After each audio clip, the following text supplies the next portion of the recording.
आज महाराष्ट्र राज्य योग शिक्षक संघाचं 5वं अधिवेशन या पवित्र शेगाव नगरीमध्ये होत आहे. त्याचे आपण सर्व सहभागी आणि साक्षीदार आहात. आज या कार्यक्रमाच्या निमित्तानं इथे उपस्थित असलेले संस्थापक अध्यक्ष डॉक्टर मनोज नील पवार, श्री शरद बजाज सचिव योगा फाउंडेशन, प्रसाद कुलकर्णी राज्य कार्यकारिणी सचिव, चंद्रकांत अवचर अमरावती विभाग प्रमुख, अध्यक्ष राज्य नियोजन समिती आणि सौ सुवर्णा पाल राज्य महासचिव, श्री श्रीधर मेहतर अकोला जिल्हा महासचिव, संतोष खरकमूल राज्य कोषाध्यक्ष, सुभाष तायडे अकोला जिल्हा अध्यक्ष, कल्याण गावंडे बुलढाणा जिल्हा अध्यक्ष, विनोद देशमुख अकोला जिल्हा कोषाध्यक्ष, माझे मित्र मनोज नाईक आणि मंचावर उपस्थित असणारे मान्यवर, माझे योग गुरु आदरणीय पलिकोंडावर सर, त्यांचं नाव घेणं आवश्यक आहे कारण योगामध्ये त्यांच्यामुळं मी टिकून आहो. आणि या महाराष्ट्र राज्यातील सर्व योग शिक्षक, सर्व योग शिक्षिका आपल्या सगळ्यांचं मी स्वागत करतो आणि नील पवार सरांना आणि या कमिटीला मी धन्यवाद देतो की त्यांनी मला बोलण्याची संधी दिली.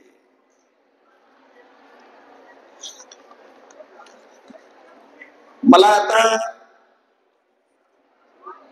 डायट या विषयावर बोलायचं आहे. माझं आरोग्य या विषयावर बोलायचं आहे. माझं आरोग्य माझी जबाबदारी अशा प्रकारचं काहीतरी मी बोलेन. माझं आरोग्य माझी जबाबदारी, माझा आहार माझं आरोग्य. आणि यामध्ये मी तुमच्याशी काही तुम्हाला न माहित असलेल्या गोष्टी शेअर करणार आहे. कृपया आपसात बोलू नका. काही बोलायचं असेल तर सरळ माझ्याशी बोला.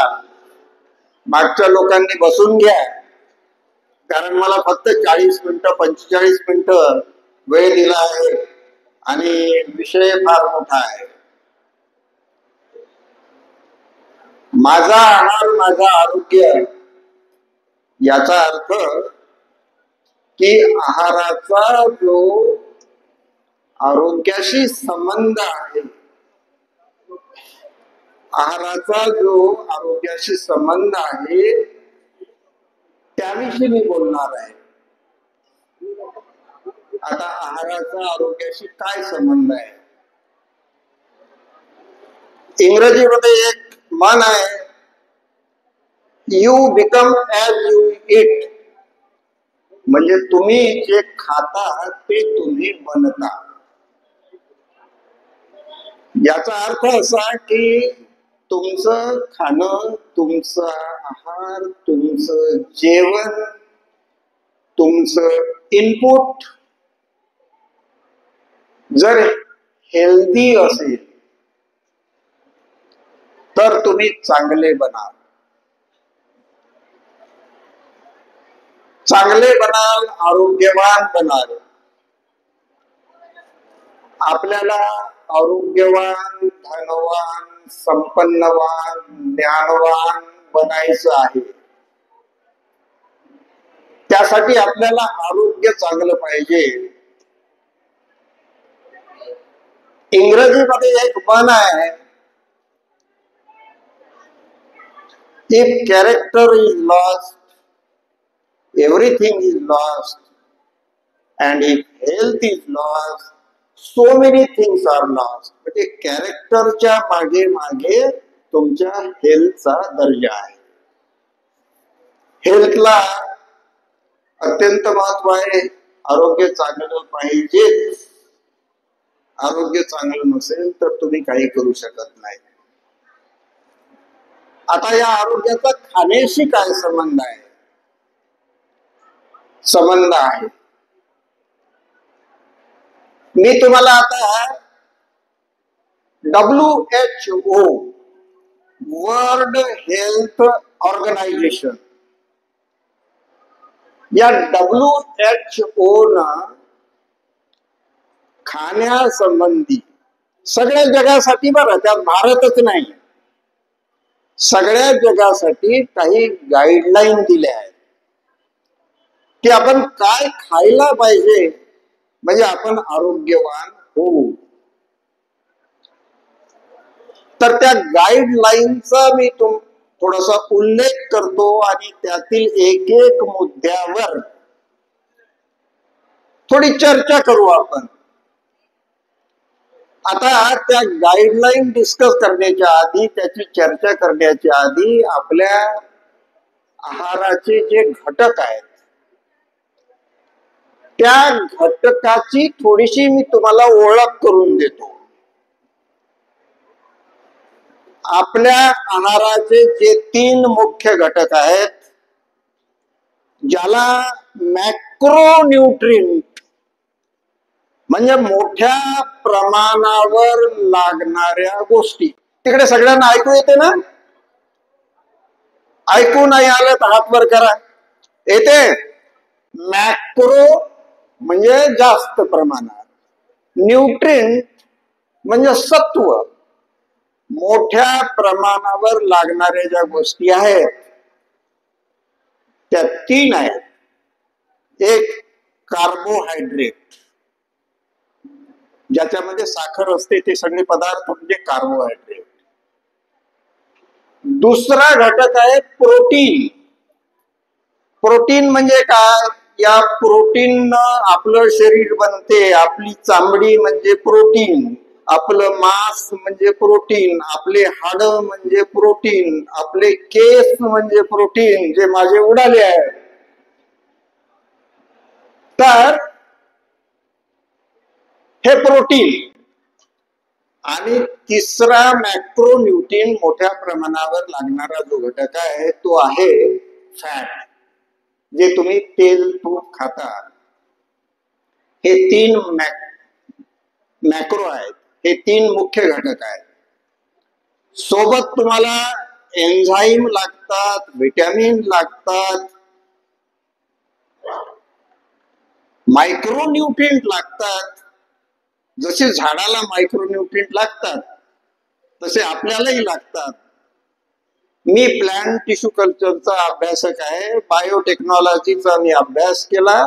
20 वर्ष मी टेस्ट ट्यूब मध्ये रोपं तयार केली. मायक्रोन्यूट्रिएंटचा माझा अभ्यास चांगला आहे. त्या सर्व अभ्यासाच्या आधारे सांगतो की आपल्याला फेरस म्हणजे लोह लागते, ज्याच्यामुळे आपलं रक्त लाल असते. झिंक लागते, मॅग्नेशियम लागते, कॉपर लागते. हे सगळं लागते आपल्याला. हे जर नसले तर आपलं चालत नाही. तर हे सगळे घटक आपल्या आहारात असायला पाहिजे. याचं संतुलन जर बिघडलं तर आपलं आरोग्य बिघडून जाते. जर आपल्या आहारामध्ये सेलेनियम नसेल तर थायरॉइड होते. मॅग्नेशियम नसेल तर आपल्या हातापायाला गोळे येतात, क्रॅम्प येतात. प्रत्येक मायक्रोन्यूट्रिएंटचं असं सांगता येईल. लोह नसेल तर ॲनिमिया होतो, पंडुरोग होतो, आपण पांढरे दिसतो, हिमोग्लोबिन कमी होते. याचा अर्थ असा की हे सगळे मायक्रोन्यूट्रिएंट, हे सगळे मेटल्स आपल्या आहारात असायला पाहिजे. आता यासाठी WHO न जी गाईडलाईन घालून दिली या 3 गोष्टीची, कार्बोहायड्रेट, प्रोटीन आणि फॅट हे किती प्रमाणात आपल्या आहारात असायला पाहिजे. कार्बोहायड्रेट 60% पर्यंत आपल्या आहारात असायला पाहिजे. म्हणजे आपण ज्या टोटल कॅलरी घेतो, आपल्याला जी टोटल ऊर्जा लागते त्यातली 60% ऊर्जा त्या कार्बोहायड्रेट मधून तुम्ही घ्यायला पाहिजे. म्हणजे जेवणाचा जो काही तुमचं सगळं आहे त्यामध्ये 60% कार्बोहायड्रेट चालतात. अनेक डाएट आहेत, म्हणजे वेगवेगळ्या डाएटवर बोलताना हे प्रमाण कमी जास्त होईल. प्रोटीन 20%, प्रोटीन शरीर त्याच्याशिवाय बनत नाही, शरीराची झीज त्याच्याशिवाय होत नाही, हे 20%. आणि हेल्दी फॅट 20%. आणि कार्बोहायड्रेट, प्रोटीन आणि फॅट घेताना त्याच्या सोबत फायबर असला पाहिजे, जो सलाड मधून आणि फळातून तुम्हाला मिळतो. त्याच्यासोबत त्या सगळ्या मुख्य घटकामध्ये एन्झाईम्स असायला पाहिजे, व्हिटॅमिन्स असायला पाहिजे, मायक्रोन्यूट्रिएंट असायला पाहिजे. आता आपलं आरोग्य या प्रमाणात जर तुम्ही घेतले, म्हणजे 60%, 20%, 20% आणि ते सगळ्या गोष्टींना संपृक्त आहे असं आपलं फूड, तर आपलं आरोग्य चांगलं राहील. परत आता जेवणाची फ्रिक्वेन्सी महत्वाची आहे, किती खायचं ते महत्वाचं आहे, लाईफस्टाईल महत्वाची आहे, ह्या गोष्टी सुद्धा महत्वाच्या आहेत. सगळ्या गोष्टीवर मला आज नाही बोलता येणार. मी डाएटवर किंवा जेवणावर फोकस केलं त्यामुळे आणखी त्याचा उलगडा करतो. आता हे कार्बोहायड्रेट तुम्ही जे घेता, कार्बोहायड्रेट म्हणजे साखर. वेगवेगळ्या साखरेची नावं सांगतो तुम्हाला. तुम्ही जी चहामध्ये घरी साखर घालता ती केन शुगर, ऊसाची साखर, ज्याला आपण साखर म्हणतो. आजारी असताना जी साखर आपण घेतो ते ग्लुकोज, ते ग्लुकोज. आपलं शरीर जी साखर वापरते ते आहे ग्लुकोज. आपण काहीही खाल्लं, भात खा, भाकर खा, पोळी खा, आलू खा, साबुदाणा खा, यापासून आपल्या शरीरामध्ये साखर तयार होते. आणि साखर ही आपली एनर्जी करन्सी आहे. एनर्जी करन्सी म्हणजे आपलं इंजिन चालवण्याचं ते साधन आहे. जसं गाडी पेट्रोलवर चालते, डिझेलवर चालते, तशा प्रकारे बहुतांश आपलं शरीर जे आहे ते साखरेवर चालते. तर हे कार्बोहायड्रेट जे आहेत 60% पर्यंत घ्यायचे, परंतु ते हेल्दी कार्बोहायड्रेट घ्या असं WHO सांगते.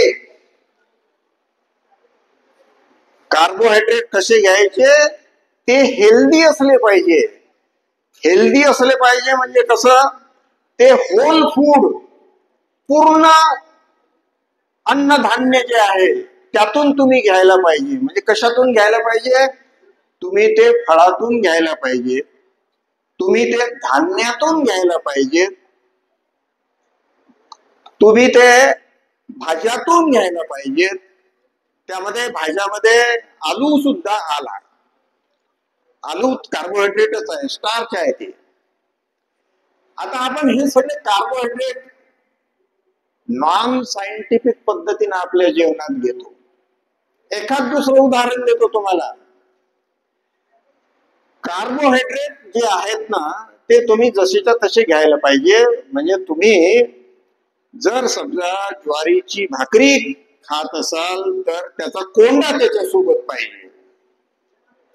गव्हाची पोळी खात असाल तर तोही कोंडा त्याच्यासोबत पाहिजे. तुम्ही रिफाईन करून घेता, तुम्ही ते कार्बोहायड्रेट नेकेड करता. उघडे नागडे करता. याचं एक उदाहरण सांगतो तुम्हाला. मैदा कसा बनतो? मैदा गव्हापासून बनतो. हा म्हणजे गहू बारीक दळायचा, त्याचा कोंडा काढून टाकायचा. कोंडा काढून नंतर त्याचं ब्लिचिंग करायचं, क्लोरिनेशन करायचं आणि त्याला पांढरं शुभ्र करायचं. आता हा मैदा आपलं अन्न होऊ शकत नाही. का?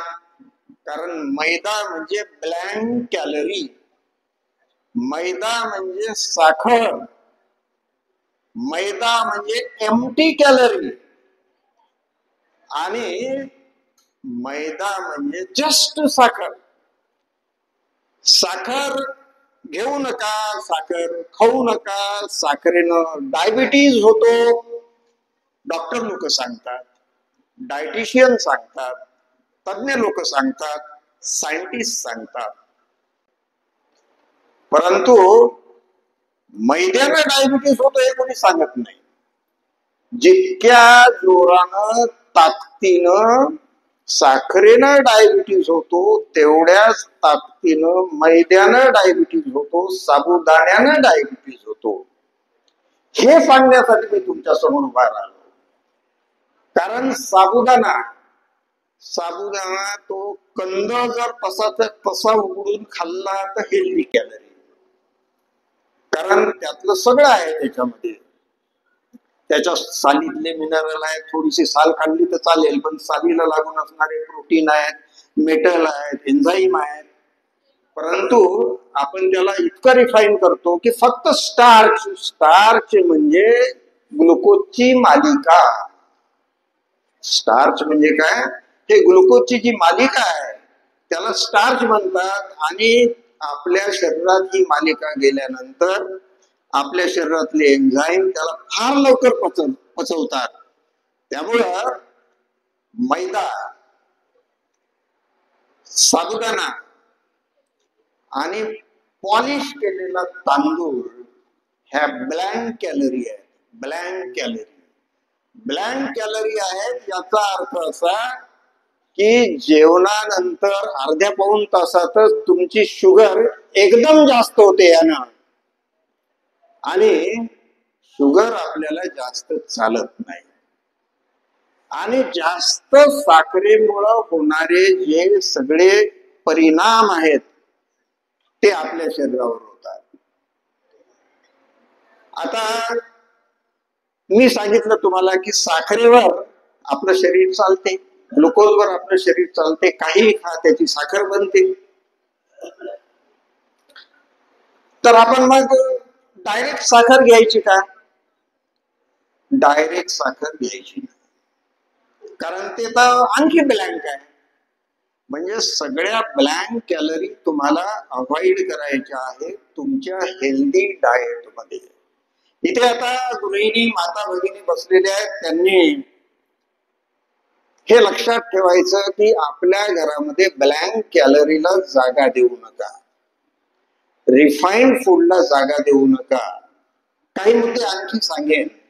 कारण जे वेगवेगळे रोग आहेत त्यामध्ये डायबिटीज आहे, कॅन्सर आहे, बीपी आहे, हे काही हवेतून नाहीये. याचं आपण पद्धतशीर कल्टिवेशन करतो. पद्धतशीर आपण आपल्या शरीरामध्ये कल्टिवेशन करतो. त्याचं आपण बी टाकतो. छोटस रोप असते, त्या रोपाला आपण रोज पाणी घालतो, खत पाणी देतो, मोठं करतो. आणि एक दिवस ते तुमचा रिपोर्ट येतोय, डॉक्टर सांगतात तुम्हाला डायबिटीज झाला. एक दिवसात झाला का? नाही. 10 ते 15 वर्ष तुम्ही तो डायबिटीज शरीरात कल्टिवेट केला आणि मशीन मध्ये पकडल्या जाईल इतका मोठा ज्या दिवशी झाला त्या दिवशी डॉक्टरने डिक्लेअर केलं की तुम्हाला डायबिटीज आहे. डायबिटीजच्या आधी तुम्ही प्री डायबिटीज असता. त्याच्या आधी तुम्ही एक एक पायरी चढत असता. तर बंधूंनो आणि भगिनींनो, हे जे लाईफस्टाईल डिसीजेस आहेत, लाईफस्टाईल डिसीजेस जे आहेत ना, डायबिटीज, बीपी, याच्याकडे आपण दररोज पावला पावलानं प्रवास करत असतो. हा प्रवास आपल्याला थांबवायचा आहे. आपण सर्व योग साधक आहात, आपण सर्व सुज्ञ आहात आणि आपण हे सगळं समजू शकता. तर माझा आहार माझी जबाबदारी, माझ्या कुटुंबाचा आहार ती माझी जबाबदारी. आणि जसं आपण योगा करतो तसं आपण आहारावर लक्ष देऊन आपण त्यामध्ये सुद्धा पारंगत झालं पाहिजे. त्यामधल्या वैज्ञानिक गोष्टी आपण समजून घेतल्या पाहिजे.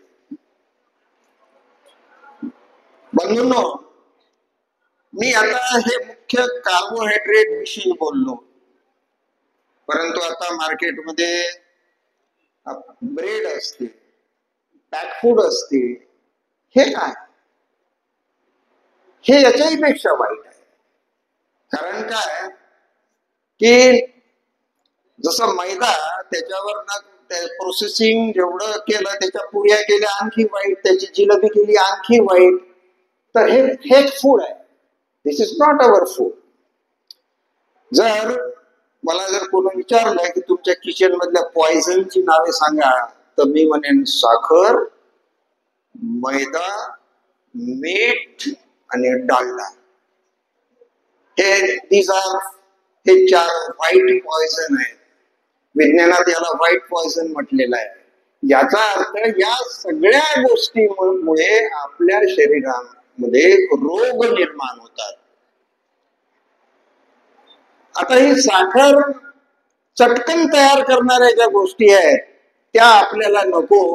म्हणजे याचा अर्थ असा आहे की तुम्ही जाडं भरडं अन्न खा. आता अन्नाचं लवकर पचन होणं ही समस्या झालेली आहे. कारण ही सगळी जी साखरयुक्त पदार्थ जे आहेत, साबुदाणा असेल, मैदा असेल, रिफाईन तुमचं पीठ असेल, ब्रेड असेल, हे सगळे पटकन पचतात. शुगर वाढते आणि शुगर वाढते, ती वाढलेली शुगर त्याची विल्हेवाट लावण्यासाठी तुमच्या पॅन्क्रियाज मधून इन्सुलिन सिक्रेट होते आणि ते इन्सुलिन त्या शुगरला तुमच्या मसलमध्ये, तुमच्या लिव्हरमध्ये साठवते. कशाच्या स्वरूपात? चरबीच्या स्वरूपात, ग्लायकोजनच्या स्वरूपात. आता आपण जी ब्लड टेस्ट करतो, किती असते आपली शुगर? समजा माझी शुगर फास्टिंगची 100 आहे. त्याचं माप आहे मिलीग्रॅम पर डेसिलिटर. डेसिलिटर म्हणजे 100 मिली.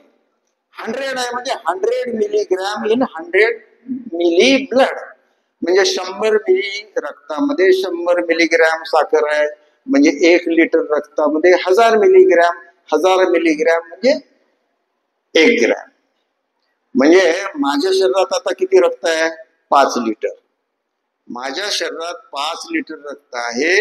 याचा अर्थ असा की माझ्या शरीरात जो रक्त संचार आहे त्यामध्ये फिरणारी साखर फक्त 5 ग्रॅम आहे. म्हणजे मला रक्तात साखर फक्त 5 ग्रॅम लागते.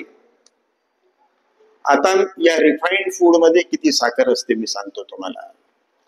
ज्यावेळी 100 ग्रॅम मैद्याचं तुम्ही काही खाता तर त्याचं 70 ग्रॅम ग्लुकोज तयार होते. 100 ग्रॅम साबुदाणा ज्यावेळी तुम्ही खाता, ड्राय साबुदाणा, मग तो ओला होऊन जास्त होईल, तर त्याची 80 ग्रॅम साखर तयार होते, ग्लुकोज तयार होते आणि ही अर्ध्या तासात होते. मग ही वाढलेली साखर त्याची विल्हेवाट लावण्यासाठी तुमच्या शरीरावर लोड येते. आपल्या शरीराला त्या साखरेची चरबी बनवावीच लागते. साखरेची चरबी जर आपल्या शरीरानं बनवली नाही तर ती साखर रक्तात राहील आणि एवढी साखर रक्तात राहील तर तुम्ही मरून जाल. कारण साखर फास्टिंगची 100-110 आणि पोस्ट मिलची 150-160. म्हणजे जेवणापूर्वीची तुमच्या रक्तातली साखर 5 ग्रॅम आणि जेवणानंतर त्याचे 1.5 पट म्हणजे 7 किंवा 8 ग्रॅम. म्हणजे साखर रक्तात जास्त चालत नाही. आता हे कार्बोहायड्रेट हेल्दी असायला पाहिजेत, म्हणजे जाडे-भरडे असायला पाहिजे, म्हणजे एकदम साखर वाढणार नाही. नंतर या कार्बोहायड्रेटच्या मागे पुढे फायबर असायला पाहिजे, म्हणजे तुम्ही जेवणात सॅलड घ्यायलाच पाहिजे. सॅलड जर असेल तर काय होईल, ही साखर हळूहळू रक्तात येईल आणि हळूहळू रक्तात येईल तर तुमच्या शरीरावर त्याचं लोड येणार नाही. बघा, आता पूर्वी पटकन पचणं आपण चांगलं समजत होतो, आता पटकन पचणं ही समस्या झाली आहे. लोक आजकाल बेरियाट्रिक सर्जरी करतात. काय सर्जरी आहे ती? पोट शिवून लहान करतात. पोटात थोडसच मावलं पाहिजे, म्हणजे 70% पोट त्याला गाठ मारून बांधून टाकायचं, म्हणजे पोटात मावणारच नाही. आणि ते बघ 30% पटकन भरलं की तुमच्या मेंदूला सिग्नल जाते की बाबा भरला आहे. तर आता म्हणजे कमी खाण्यासाठी वेगवेगळ्या युक्त्या कराव्या लागतात. त्यातली ही एक युक्ती आहे बेरियाट्रिक सर्जरी. कमी खाण्यासाठी लोक डॉक्टर जवळ जाऊन गोळ्या घेतात भूक न लागण्याच्या, कारण खाणं आपलं असं आहे. त्यापेक्षा आपण योग साधक आहोत, आपल्याला सर्जरी करायची आवश्यकता नाही, आपल्याला गोळ्या घ्यायची आवश्यकता नाही, कारण आपण निर्धार करणारे लोक आहोत. म्हणून आपल्याला माझी विनंती आहे की जमेल तेवढं सॅलड जेवणात असू द्या. आपल्याला कमीत कमी 25 ग्रॅम फायबर लागते.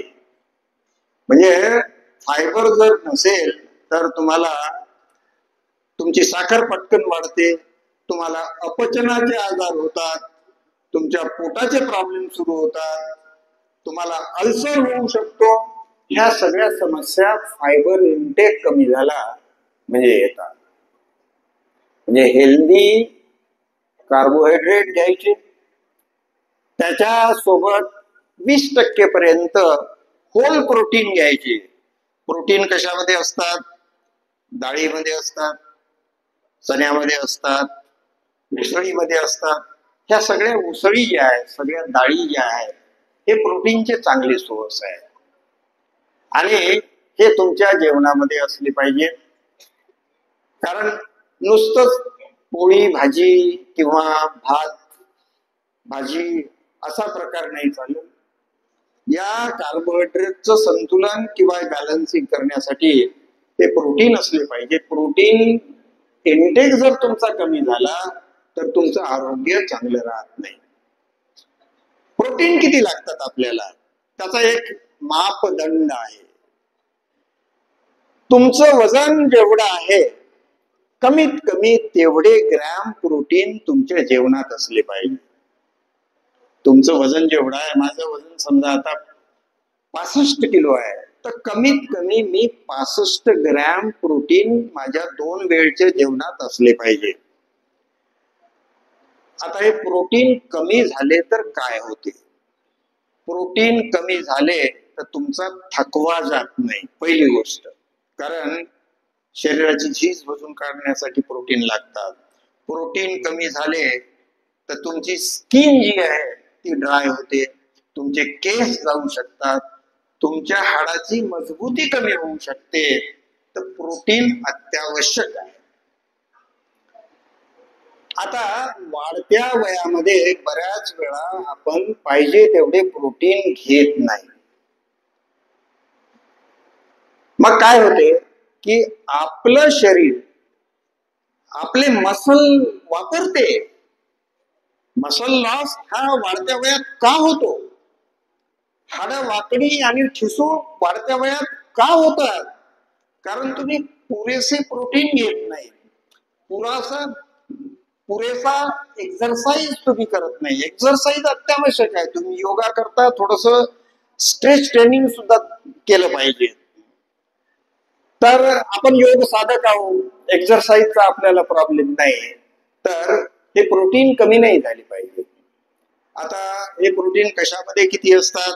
डाळीमध्ये 20% ते 25% असतात.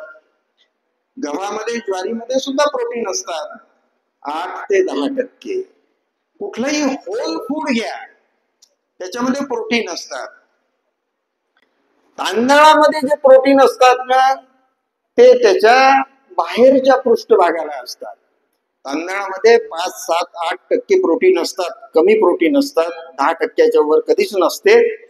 परंतु ते कुठे असतात? तांदळाचं जे टक्कर आहे त्याच्या आतल्या बाजूला. आणि आपण तांदूळ हायली पॉलिश करतो आणि प्रोटीन काढून टाकतो. मग हायली पॉलिश तांदूळ म्हणजे ब्लँक कॅलरी, एम्प्टी कॅलरी, नुसते कार्बोहायड्रेट, नुसता स्टार्च, ते आपलं हेल्दी फूड होऊ शकत नाही. आता आलूतले जे प्रोटीन असतात ते आलूच्या बाहेरच्या बाजूला असतात, सालीच्या आत. आणि त्यामुळं आलू जर जास्त सोलला, तुम्ही डीप पर्यंत साल काढली, मी तर म्हणतो आलू सालीसहित खा, रताळ सालीसहित खा, म्हणजे ते प्रोटीन सगळे तुमच्या जेवणात येतील. जर जेवढं होल फूड, जेवढं संपूर्ण अन्न तुम्हाला खाता येईल तेवढं तुम्ही खा. कारण होल फूड खायचं किड्या मकोड्यांना समजते आणि आपण माणसं स्वतःला विद्वान म्हणतो, आपल्याला समजत नाही. हे दुर्दैव आहे, ही शोकांतिका आहे. मी गृहिणींना एक आता प्रयोग देतो. आपल्याकडे डाळी असतात, डाळीला कधी किडा लागतो का? जवळपास नाही. चण्याला किडा लागतो, मटकीला किडा लागतो, का लागतो? तुम्ही 2 डबे शेजारी शेजारी ठेवा, डाळीचा डबा आणि वाटाण्याचा किंवा चण्याचा डबा. 3 महिने त्याच्याकडे पाहू नका आणि कोण्या डब्यात किडे झाले ते मला सांगा. तर डाळीमध्ये किडे होणार नाही, चण्यामध्ये किडे होतील. कारण त्या किड्याचा जो भोंगा आहे, जो अंडी घालतो, त्याला माहित आहे की ही डाळ पूर्णान्न नाही, चणा पूर्णान्न आहे, त्याच्यामध्ये सगळे घटक आहेत, सगळे मायक्रोन्यूट्रिएंट आहेत, तिथे आपली पुढची पिढी सुरक्षित आहे. आपण तिथंच अंडी घालून आपली पिलावळ किंवा आपली प्रजा तिथे वाढवली पाहिजे. ह्या साध्या साध्या गोष्टीतून आपल्या लक्षात येते की जीव जंतूंना, किड्या मकोड्यांना जे समजते ते आपण नजरअंदाज करतो, त्याच्याकडे आपण लक्ष देत नाही. तर जमेल तेवढं होल प्रोटीन, होल कार्बोहायड्रेट तुमच्या आहारात असू द्या. तिसरा महत्वाचा घटक जो आहे तो तेल, तूप, ऑइल, फॅट.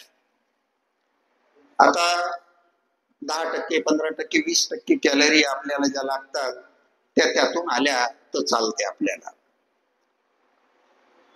परंतु आता दुर्दैवानं असं सांगायची वेळ आली की बाजारात मिळणारं कुठलं तेल जे आहे ते वैज्ञानिक दृष्टीनं खाण्यायोग्य नाही. कारण 30% भेसळ करायची तर सरकारच परवानगी देते. मग तुम्ही शेंगदाणा तेल घेता, त्यात सरकीच असू शकते, पाम तेल असू शकते, काही असू शकते. नंतर जे रिफाइंड ऑइल आहे ते केमिकल एक्स्ट्रॅक्शन बाहेर काढतात. जसं सोयाबीनचं तेल आहे, हेक्झेन नावाचं केमिकल त्यात वापरतात. तो सॉल्व्हंट एक्स्ट्रॅक्शन आहे. ते म्हणजे हेक्झेन नावाचं सॉल्व्हंट वापरून सोयाबीन मधलं तेल बाहेर काढलं जाते. तेल बाहेर काढल्यानंतर त्याचं फिल्ट्रेशन वगैरे करून त्याला 400 डिग्री पर्यंत तापवलं जाते, नंतर थंड केलं जाते, नंतर ते विकलं जाते. तर हे रिफाइंड ऑइल जे आहे ते आरोग्याला घातक. कारण तेल तापवलं म्हणजे त्याच्यामध्ये ट्रान्सफॅट तयार होतात, ज्याच्यामुळे बीपी वाढते, ज्याच्यामुळे आपल्याला कॅन्सर होऊ शकतो. तर ज्याला जमते त्याने घरी मशीन घ्या तेल काढायची आणि तेल काढा, ते वापरा, किंवा आपल्या खात्रीच्या ठिकाणावरून घाण्याचं तेल वापरा. बघा, आता ह्या गोष्टी करणं अवघड आहे, परंतु मी एक वैज्ञानिक आहे. जे विज्ञान आहे, जे सायन्स आहे, ते मी तुम्हाला सांगितलं पाहिजे. ती माझी जबाबदारी आहे. कारण नॉन हेल्दी तेल जी आपण खातो, आज कॅन्सर आणि बाकीचे सगळे जे डिसीजेस आहेत त्याचं मूळ त्यामध्ये आहे. आपण इम्बॅलन्स फॅट घेतो. आपले जे फॅट आहेत किंवा जे तेल आहेत ते हेल्दी नाही आहेत. पूर्वी जे आपले पूर्वज किंवा आपले पंजोबा, खापर पंजोबा, ते जे तेल खात होते, तेलामध्ये आपल्याला तेल खाणं, तूप खाणं आवश्यक आहे. कारण काही इसेन्शियल फॅटी ऍसिड आहेत ज्यामध्ये ओमेगा 3 आणि ओमेगा 6 हे इसेन्शियल फॅटी ऍसिड आहेत. हे शरीराला बनवता येत नाहीत, तर ते बाहेरूनच घ्यावे लागतात. तर ते तेल तुपातून आपल्याला घ्यावे लागतात. परंतु त्याचं जे संतुलन आहे, ओमेगा 3 आणि ओमेगा 6 चा जो रेशो आहे तो 1:1 ते 1:6 असा असायला पाहिजे. म्हणजे ओमेगा 6 ओमेगा 3च्या जास्तीत जास्त 6 पट असायला पाहिजे. परंतु योग साधक बंधू भगिनींनो, मला हे नमूद करावं असं वाटते की हे ओमेगा 3 टू ओमेगा 6 चा जो रेशो आहे आपल्या आजच्या जेवणामध्ये, तो 1:20, 1:30, 1:40 हे रिपोर्ट पाहून मी बोलतो, मी तुम्हाला दाखवू शकतो अशा प्रकारचा आहे. आणि ओमेगा 6 जर जास्त झालं तर ओमेगा 6 डिपॉझिट होते आपल्या लिव्हर मध्ये, पॅन्क्रियामध्ये, चामडी खाली. आणि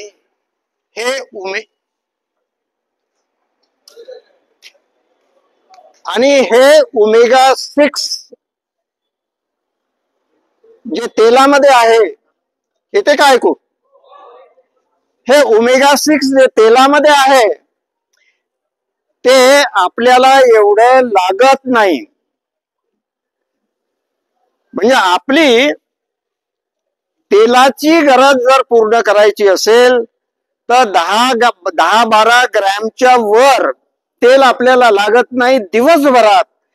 कारण आपण शेंगदाणे खातो, तिळाचा कूट खातो, खोबऱ्याचा कूट आपल्या जेवणात असतो, आणि तेल देणाऱ्या ह्या गोष्टी आहेत. शेंगदाण्यामध्ये 40% 45% तेल आहे, खोबऱ्यामध्ये 50% तेल आहे, तिळामध्ये 50-55% तेल आहे. तर ते आपण खातो म्हणजे तेल आपल्या शरीरात चाललं आणि ते हेल्दी आहे. वरून जास्त तेल खाण्याची गरज नाही. दुसरी गोष्ट, हे जे तेल आहे ते जास्त तापलेलं अजिबात खाण्याची गरज नाही. कारण तापलेलं तेल जे आहे त्यामध्ये ट्रान्स फॅट असतात आणि हे ट्रान्स फॅट आपल्याला पचत नाहीत. हे ट्रान्स फॅट आपला बीपी आणि आपल्या सगळ्या लाईफस्टाईल डिसीजेस जे आहेत, आपल्याला जे रोग होतात त्याला हा कारणीभूत आहे. तर बंधूंनो, कार्बोहायड्रेट, प्रोटीन आणि फॅट याचे सोर्स चांगले, हे चांगल्या क्वालिटीचं योग्य त्या प्रमाणात जर आपण घेतलं तर आपलं आरोग्य चांगलं राहील. आता हे योग्य प्रमाणात जर घेतलं आपण, पण कितीही घेतलं तर नाही चालणार. समजा एकदा जेवलो, दोनदा जेवलो, तीनदा जेवलो, नाही चालणार.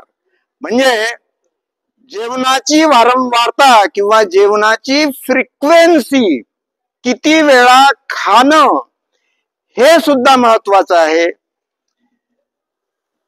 तर एक मराठीमध्ये म्हण आहे, एकदा जेवणारा योगी, दोनदा जेवणारा भोगी आणि वारंवार जेवणारा रोगी. तर बंधूंनो, 2 वेळापेक्षा आपण जास्त वेळा जेवणाची आवश्यकता नाही. आज जे दीक्षित डाएट नावानं जे काही याची डाएटची जी सिस्टीम चालते, डॉक्टर राजेंद्र दीक्षित जे लातूरला मेडिकल कॉलेजमध्ये प्राध्यापक आहेत, त्यांनी ही डाएटची जीवनशैली सगळ्यांना सांगितली. त्यांचे गुरु डॉक्टर श्रीकांत जिचकार त्यांनी ही शैली फॉलो केली. म्हणजे तुम्हाला जर हेल्दी राहायचं असेल तर 2च्या वर तुम्ही जेवायला नाही पाहिजेत आणि त्या 2 वेळच्या जेवणामध्ये ह्या सगळ्या हेल्दी गोष्टी घ्यायला पाहिजेत. तर तुमचं आरोग्य चांगलं राहू शकते, तर तुमचा डायबिटीज कंट्रोल मध्ये राहू शकतो. तुम्हाला डायबिटीज नसेल तर तुमची जर 2दा जेवण्याची स्टाईल असेल तर तुम्हाला डायबिटीज होणार नाही.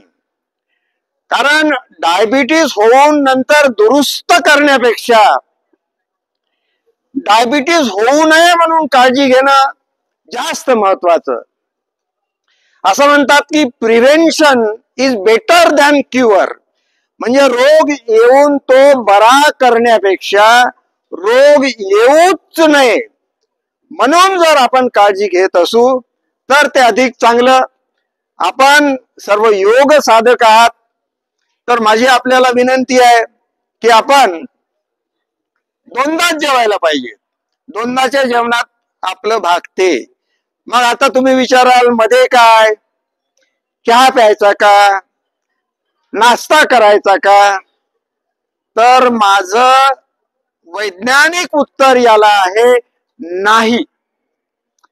आता चहा आपली सकाळची जी सुरुवात आहे, सकाळची सुरुवात आणि आपलं आरोग्य याचा फार मोठा संबंध आहे. बंधूंनो, आपली सकाळची सुरुवात बऱ्याच वेळा 2 चम्मच साखर टाकलेल्या चहानं होते.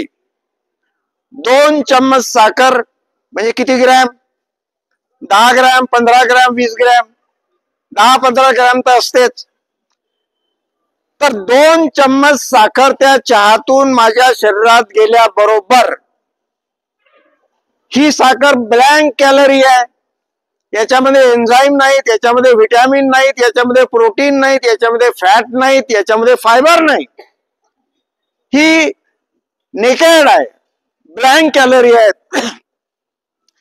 तर माझ्या शरीरात ताबडतोब त्या साखरेमुळं शुगर लेवल वाढते, इन्सुलिन सिक्रेट होते आणि माझं दिवसभराचं जे चक्र आहे ते बिघडून जाते. कारण साखर डाएट मध्ये रिकमेंडेड नाही. 50-100 प्रकारचे वेगवेगळे डाएट आहेत. कोणतंही डाएट घ्या, साखर रिकमेंडेड नाही. तर साखर आपल्या चहात नको. सकाळची सुरुवात मग कशी करायची? ब्लॅक टी किंवा ब्लॅक कॉफी किंवा थोडस एक शिपभर दूध टाकलेला चहा. तर बंधूंनो, अशा प्रकारे जर आपण काळजी घेतली, 2दाच जेवायचं, हेल्दी फूड खायचं, प्रोसेस फूडला खायचं नाही, त्याच्याकडे पाहायचंय नाही. हे पॅकेट फूड कडे पाहायचं नाही. त्यामध्ये जे काही इमल्सिफायर, कलर, स्टेबलायझर जे असतात ना, ते सगळे कॅन्सर बनवणारे असतात, डायबिटीज प्रमोट करणारे असतात. ते आपल्या जेवणातून काढून टाकायचे. अशी जर आपण काळजी घेतली, आपलं आरोग्य चांगलं राहील, आपलं आयुष्य वाढेल, आपल्याला डायबिटीज होणार नाही आणि असेल तर तो नियंत्रणात राहील. बंधू आणि भगिनींनो, मला आपण लाईन गेल्यावर सुद्धा माझं भाषण ऐकून घेतलं. मी सगळ्यांना धन्यवाद देतो, नमस्कार करतो आणि पुन्हा संधी मिळाली म्हणजे पुन्हा आपण बोलू. धन्यवाद.